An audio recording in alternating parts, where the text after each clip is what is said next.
मंचावर उपस्थित सर्व मान्यवर, राणे साहेबांवर मनापासून प्रेम करणारे या ठिकाणी उपस्थित सर्व भगिनी आणि बंधूंनो, खरं म्हणजे राणे साहेबांच्या बद्दल विविध वक्त्यांनी अनेक गोष्टी या ठिकाणी सांगितल्या, पण मला हे सौभाग्य लाभलं की अनेक वर्ष महाराष्ट्राच्या विधानसभेमध्ये मी त्यांच्यासोबत काम करू शकलो आणि विधानसभेची कारकीर्द जी सुरू केली ती त्यांच्या नेतृत्वातच आम्ही सुरू केली। त्यावेळी आमच्या भाजपचे नेते गोपीनाथरावजी मुंडे होते आणि सभागृहामध्ये आमच्या सर्वांचे महायुतीचे नेते माननीय नारायणराव राणे होते। आणि आता जे काही या ठिकाणी सगळ्यांनी सांगितलं ते माझ्या डोळ्यांनी पाहण्याचा आणि माझ्या कानांनी ऐकण्याचा अनुभव मला हा घेता आला। मला त्याचा अतिशय आनंद आहे। मला आठवतं की सभागृहामध्ये मी पहिलंच भाषण केलं, 7 मिनिटाची संधी मिळाली, नीट तयारी केली होती, त्यामुळे 7 मिनिटात मांडता आला तेवढा विषय मांडला। पण ते पहिलंच भाषण झाल्यानंतर एक चिठ्ठी माझ्याकडे आली, त्याच्यात एवढंच लिहिलं होतं, छान बोललास, आणि खाली सही होती नारायण राणे। आणि राणे साहेबांचा ऋणानुबंध हा त्या दिवसापासून जो सुरू झाला तो आज तागायत सातत्याने तो कायम आहे। खरं म्हणजे विरोधी पक्ष नेता म्हणून त्यांची जी कारकीर्द होती ती आत्ताच नितीनजींनी सांगितली। मुख्यमंत्री म्हणून मला बाहेरून पाहायला मिळालं, मंत्री म्हणून बाहेरून पाहायला मिळालं, कारण त्यावेळेस मी महापौर होतो, मी काही सभागृहात नव्हतो। 99ला मी सभागृहात आलो, ते विरोधी पक्ष नेते झाले। पण मी असं म्हणेन की माननीय राणे साहेब, माननीय मुंडे साहेब यांच्यासोबत सभागृहात काम करायला मिळणं यापेक्षा मोठी पर्वणीच दुसरी नव्हती। कदाचित माझ्या संपूर्ण संसदीय जे काही यश मला मिळालं त्या यशाचं श्रेय जर कोणाला द्यायचं असेल तर राणे साहेबांसारख्या माझ्या नेत्यांना द्यावं लागेल की ज्यांनी त्यावेळी मार्गदर्शनही केलं आणि प्रोत्साहनही दिलं। विशेषतः त्यांची आणि माझी आवड एक होती आणि ती म्हणजे अर्थसंकल्प। अर्थसंकल्पावर राणे साहेब ज्यावेळी भाषण करायचे, कुठला तरी अर्थतज्ञ हा त्या ठिकाणी बोलतोय असा भास व्हायचा आणि अक्षरशः आकड्यांची चिरफाड करत ज्यावेळी राणे साहेब आपलं पूर्ण भाषण करायचे संपूर्ण सभागृह स्तब्ध असायचं आणि अर्थमंत्री चिंतेत असायचे की आता राणे साहेबांना उत्तर काय द्यायचं। आणि कधीच त्यांनी मांडलेल्या अर्थसंकल्पाच्या भाषणाला परिपूर्ण उत्तर मिळू शकलं नाही, कारण अर्थशास्त्रातला एक एक नियम ते शोधायचे, त्यातनं कसा अर्थसंकल्प हा त्या नियमाच्या विपरीत आहे आणि राज्याचं कसं काय संकट आहे अशा पद्धतीनं हे सगळं मांडण्याचं काम ते करायचे। मला आजही आठवतं, युतीचं सरकार गेलं, महाविकास आघाडीचं किंवाचं सरकार आलं आणि ते सरकार आल्यानंतर युतीच्या सरकारने कशा पद्धतीनं या ठिकाणी कर्ज वाढवलं असा एक व्हाईट पेपर त्यांनी मांडण्याचा प्रयत्न केला। पण त्यांना हे माहित नव्हतं की समोर राणे साहेब आहेत। त्यांनी व्हाईट पेपर मांडला, एक तर राणे साहेबांकडे एक वेगळं सीआयडी खातं होतं, त्यांचं स्वतःचं होतं ते, त्यामुळे सरकारचा कुठलाही कागद तयार झाला तो मंत्र्याकडे पोचायच्या आधी राणे साहेबांकडे पोचायचा।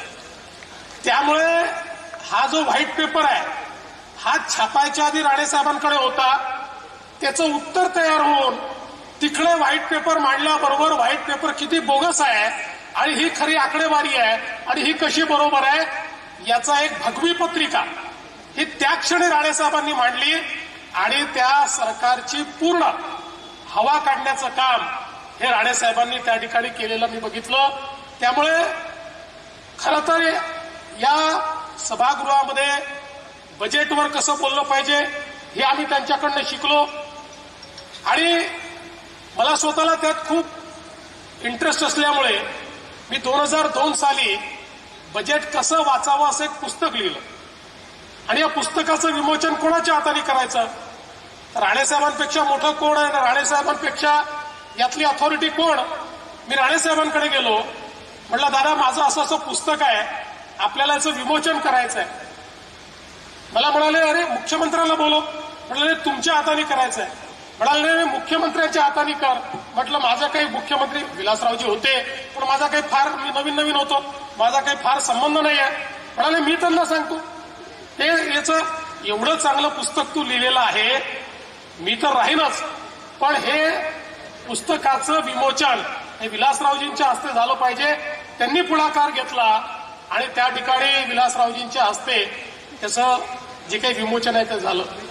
मला आजही आठवतं की 2004 साली 3 साली ज्यावेळी डिसेंबरच्या महिन्यामध्ये उत्कृष्ट संसदपटूचा पुरस्कार द्यायचा जी समिती बनली होती त्या समितीने राणेसाहेबांची चर्चा केली.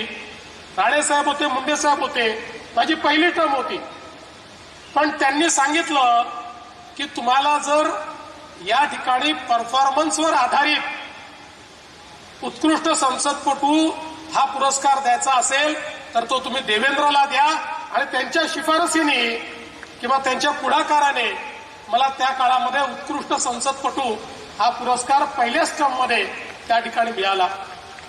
खरं म्हणजे मी जसं मगाशी सांगितलं राणेसाहेब ज्यावेळी एकेका विषयावर बोलायचे मला असं वाटतं की वाभाडे काढणं या शब्दाचा जो काही अर्थ आहे तो अर्थ म्हणजे त्यांचं भाषण असायचं आणि कुठल्याही मंत्र्यांनी फाईल सही केली की त्याच्यातली नोट राणेसाहेबांकडे असायची आणि मग त्याच्यामध्ये जर काही गैरव्यवहार असेल, भ्रष्टाचार असेल तर मात्र राणेसाहेब असं झोडपून काढायचे की त्यामुळे त्यांचा प्रचंड मोठा दरारा हा विधानसभेमध्ये आम्ही बघितला. मगाशी जसं तटकरे साहेबांनी सांगितलं आम्ही सगळे त्यांचे सैनिक होतो आणि मला असं वाटतं की 99 ते 2004 हा महाराष्ट्र विधानसभेतला जो विरोधी पक्ष आहे हा त्याच्या आधीच्या इतिहासात झाला नाही आणि त्याच्या नंतरच्या इतिहासात झाला नाही. अशा प्रकारचा विरोधी पक्ष आमचा होता. आमचे नेते राणेसाहेब होते आणि आम्ही सगळे शिवसेना भाजपचे लोक आणि विशेषतः आम्ही सगळे तरुण आमदार असे तुटून पडायचो की त्या ठिकाणी सरकारला पळताभुई थोडी व्हायची. मी खरंच सांगतो आम्ही विरोधी पक्षात होतो पण कधी विरोधी पक्षात असं वाटलं नाही कारण राणेसाहेबांचा दरारा असा असायचा की त्यामुळे आपणच सत्ता पक्षात आहोत असा भास आम्हाला व्हायचा. आम्हाला थांबवण्याची हिंमतच कोणामध्ये नव्हती कारण आमचे नेते राणेसाहेब होते आणि म्हणून हे जे काही त्यांचं जे कार्य होतं त्यातनं इतक्या गोष्टी या शिकायला मिळाल्या.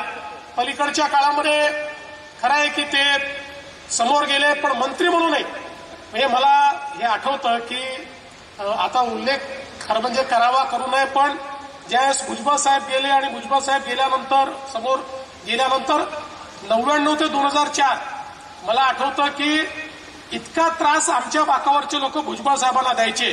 खूप भुजबळ साहेब हे पुरून उरायचे पण राणेसाहेब गेल्यानंतर मात्र कोणीही कधी त्यांना त्रास दिला नाही, कधी त्यांचा विरोध केला नाही. कारण तिथे बसलेल्या प्रत्येकाला हे माहिती होतं की राणेसाहेब जे तिकडे गेले आहेत ते मनाने गेले नव्हते. जो प्रसंग त्यांच्यावर आला त्याचे आम्ही साक्षीदार आहोत की ज्यावेळी आम्ही सगळं प्लॅन करून आणि सभागृहामध्ये सरकारच्या मागण्या म्हणजे बजेट हे वोटिंगमध्ये पाडायचं असं ठरवून पूर्ण प्लॅन तयार करायचो आणि प्लॅन एक्झिक्यूट होणार. राणेसाहेब त्या सरकारचे एक 10, 12, 15, कारण फारच कमी डिफरन्स होता, 15-20 आमदार गायब करायचे, त्यामुळे आमची संख्या त्यांच्यापेक्षा जास्त असायची.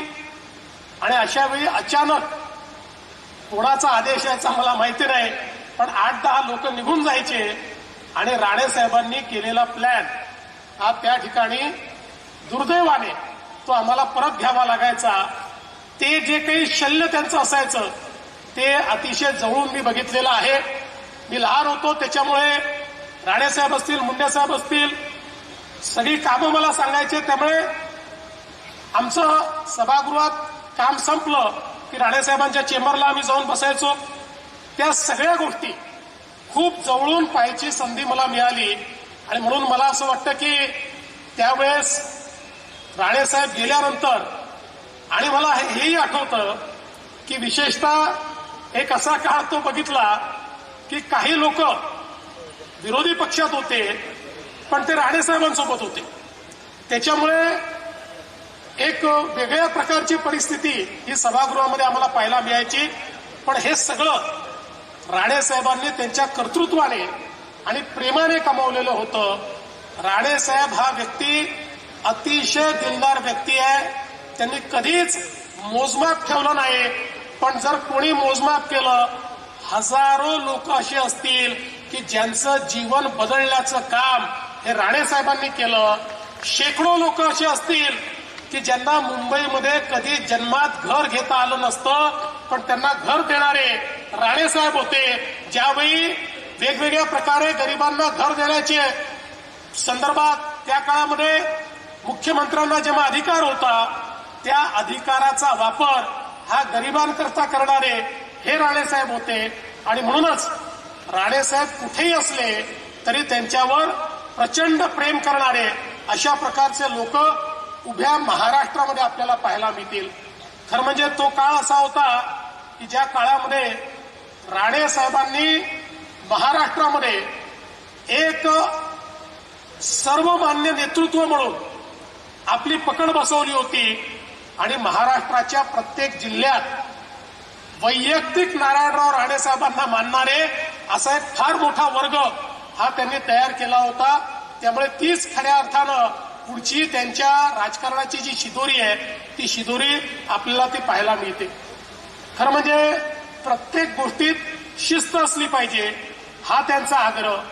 सभागृहामध्ये पूर्ण वेळ बसलं पाहिजे हा त्यांचा आग्रह. चर्चांमध्ये भाग घेतला पाहिजे हा त्यांचा आग्रह. आणि कुठलंही काम करायचं तर ते गुणवत्तेनंच करायचं. गुणवत्तेमध्ये राणेसाहेब कधी तसूभरी कॉम्प्रोमाइज करत नाहीत. आणि म्हणून आपण जर बघितलं तर त्यांनी उभे केलेले प्रकल्प असतील, ती मेडिकल कॉलेज असू द्या किंवा गोशाळा असू द्या, कुठलाही प्रकल्प तुम्ही बघा, गुणवत्तेच्या अत्युच्च पातळीवर त्या ठिकाणी काम करायचं ही त्यांची नेहमीच त्या ठिकाणी परिपाठी राहिली आहे. आणि म्हणूनच जर कुठे, जसं नितीनजीने सांगितलं, कुठेही गुणवत्तेशी कॉम्प्रोमाइज होत असेल तर बेधडक सांगणारे राणेसाहेब आहेत. मला असं वाटतं की राणेसाहेब कधी पोटात ठेवू शकले नाही. त्यांच्या भावना ज्या असतील त्या तोंडावर सांगण्याचं काम ते करतात, कोणाला आवडो की न आवडो. पण कसं पु ल देशपांडेंनी म्हटलंय, कोकणातला माणूस कसा असतो तर कोकणातला माणूस हा इथल्या फणसासारखा असतो. वर जरी काटे दिसले, जरडता दिसली तरी आतमध्ये गोडवा असतो. हे जे वाक्य पुलंनी लिहिलं त्यावेळेस कदाचित पुलंच्या समोर नारायणराव राणेच असतील असं मला वाटतं. असं त्यांचं नेतृत्व आहे. आणि माझा तर त्यांचा संबंध असा आहे की ते देवेंद्र म्हणून मला कधी रागवू शकतात. कधी कधी म्हणतात, अरे मी तुम्हाला देवेंद्र म्हणतो. मी म्हटलं, राणेसाहेब तुमचा अधिकारच आहे. जेवढा तुमचा अधिकार निलेश आणि नितेशवर आहे तेवढाच अधिकार माझ्यावर देखील आहे. आणि माझ्या सगळ्या या राजकीय वाटचालीमध्ये नेहमी एका नेत्याच्या भूमिकेत, मार्गदर्शकाच्या भूमिकेत राणेसाहेबांना मी बघितलं. आजही एखादी गोष्ट आवडली नाही, मला वेळ घेतात, घरी येऊन सांगतात, रागवतात, हे चुकलं म्हणून सांगतात, पण त्यांचं प्रेम मात्र कधी कमी होत नाही. मला ते नेहमी असं म्हणतात, राणेसाहेब जेव्हा जेव्हा माझ्याकडे येतात तेव्हा मला म्हणतात, बघा मला एखाद्याचा राग आला ना तर मी त्या ठिकाणी बेमुरुवत असतो, मी काही त्याला सोडत नाही. पण तुमच्या समोर आल्यानंतर माझा राग निघून जातो. तुम्ही काय करता मला माहिती नाही, पण माझा राग निघून जातो. अशा पद्धतीनं मला खरं म्हणजे अतिशय प्रेम हे राणेसाहेबांनी या ठिकाणी दिलं. आणि राणेसाहेबांचा खरं म्हणजे मी असं म्हणेन की या सगळ्या यशामध्ये, या वाटचालीमध्ये खऱ्या अर्थानं नीलम बहिणी ज्या आहेत, हे जे लेडी लक आहे हे अत्यंत महत्वाचं असं माझं मत आहे. अतिशय शांतपणे वहिनी या सगळ्या काळामध्ये त्यांच्या पाठीशी खंबीरपणे उभ्या असलेल्या आपण सगळ्यांनी बघितल्या. आणि आज ही देखील आनंदाची गोष्ट आहे की नितेशजी असतील किंवा निलेशजी असतील, या दोघांनी राणेसाहेबांचा वारसा हा अत्यंत समर्थपणे या ठिकाणी चालवलेला आहे. आणि मला असं वाटतं की निश्चितपणे ज्या प्रकारचं बाळकडू हे त्यांना मिळालं त्यातून भविष्यकाळ या दोन्ही तरुण नेत्यांचा अतिशय उज्ज्वल आहे हे आज या ठिकाणी मी निश्चितपणे सांगू शकतो. राणेसाहेबांच्या जीवनामध्ये हिंदुहृदय सम्राट शिवसेना प्रमुख बाळासाहेब ठाकरे यांच्याबद्दल एक वेगळं स्थान आहे. ते जरी त्या काळात पक्ष सोडून गेले पण आजही बाळासाहेबांचं नाव घेतलं तर राणेसाहेब इतकं भरभरून बोलतात, इतक्या आठवणी त्यांच्याकडे आहेत. त्यातली प्रत्येक आठवण ही अतिशय आपल्या हृदयाला स्पर्श करणारी आहे. आणि मला असं वाटतं की त्यांच्या जीवनामध्ये तो जो काही आशीर्वाद श्रद्धेय बाळासाहेबांचा मिळाला तो ते कधीच विसरले नाहीत. आणि सदैव त्यांची आठवण ठेवत त्याच मार्गानं चालण्याचा प्रयत्न त्यांनी केला. आणि म्हणूनच नितीनजी जे म्हणाले की ते कुठेही असले तरी हिंदुत्वाचा मार्ग सोडला नाही, कुठेही असले तरी मराठी माणसाचा आग्रह त्यांनी सोडला नाही. आणि विशेषतः कोकणाच्या बद्दल त्यांचं प्रेम हे आपल्या सगळ्यांना माहिती आहे. कोकणाच्या विकासाच्या संदर्भात खऱ्या अर्थानं जर या विकासाला दिशा देण्याचं काम हे कोणी केलं असेल तर ते राणेसाहेबांनी त्या ठिकाणी केलं. आणि आजही कधीही जर आम्ही त्यांच्याशी चर्चा करायला लागलो तर त्यांचा पहिला विषय तोच असतो, कोकणाचा जीडीपी कसा वाढवायचा, कोकणाचं पर कॅपिटा इन्कम कसं वाढवायचं, कोकणामध्ये मोठ्या प्रमाणात रोजगाराच्या संधी कशा वाढवायच्या. मला असं वाटतं की राणेसाहेब तसे तर महाराष्ट्राचे नेते आहेत, देशाचे नेते, देशाचे मंत्री म्हणून काम करायला त्यांना संधी मिळाली.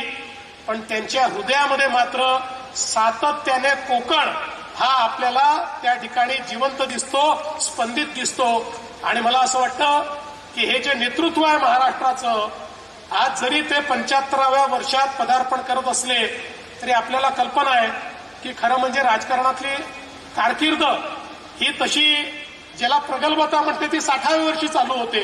त्यामुळे 75 हे काय वय नाही. उलट मला असं वाटतं की आता हा एक पडाव आहे आणि यानंतर राणेसाहेब अजून खूप नेतृत्व तुम्हाला करायचं आहे, आम्हाला खूप मार्गदर्शन करायचं आहे. आणि जसं नितीनजीने सांगितलं, आम्ही सगळे याच मैदानावर तुमची 100वी साजरी करण्याकरता येऊ हा विश्वास आणि ईश्वराला मी प्रार्थना करतो.